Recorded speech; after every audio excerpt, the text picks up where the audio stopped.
Naitwa Chizi Yanga, nimetokea Bukoba.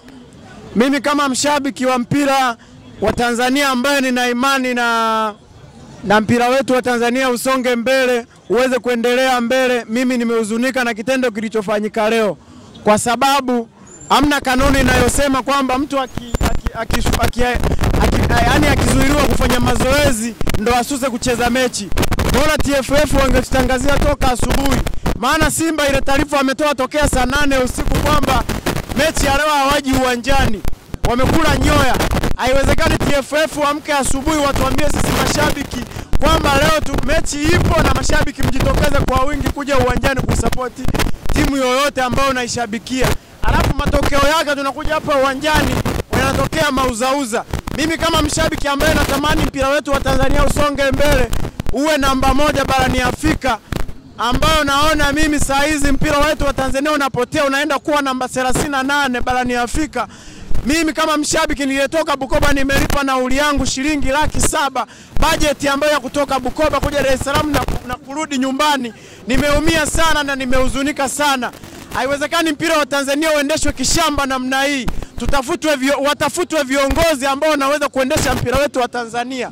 Haiwezekani mtu anatoka Somalia huko anakuja kuendesha mpira wetu wa Tanzania, wakati viongozi wapo hapa wachezaji wa mpira, wapo wakina Kaseja, wapo wakina Alimayai Tembele ambao wanaweza kuwa viongozi wa TFF, lakini mpira wetu unaongozwa na watu wakimbiza ambao wanatoka huko nchi za nje, wanakuja kuongoza mpira wetu, wanatufanyia uhuni.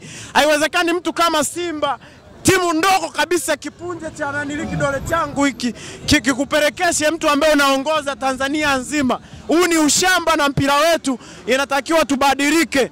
Kama tunataka mpira wetu uendelee mbele, tubadilike. Tuwatafutwe viongozi ambao wanacheza mpira hapa Tanzania, mpira wetu ili uendelee. Sisi kama mashabiki tumeumia sana, tuliolipa viingilio vyetu. Mimi hapa nimelipa VIP. Maana mimi ni mwaya, nimetoka Bukoba. Siwezi nikakaa sehemu ambao watu wanakaa mzunguko shilingi 5,000. Mimi nimelipa pesa yangu ndefu sana, shilingi 30,000 VIP.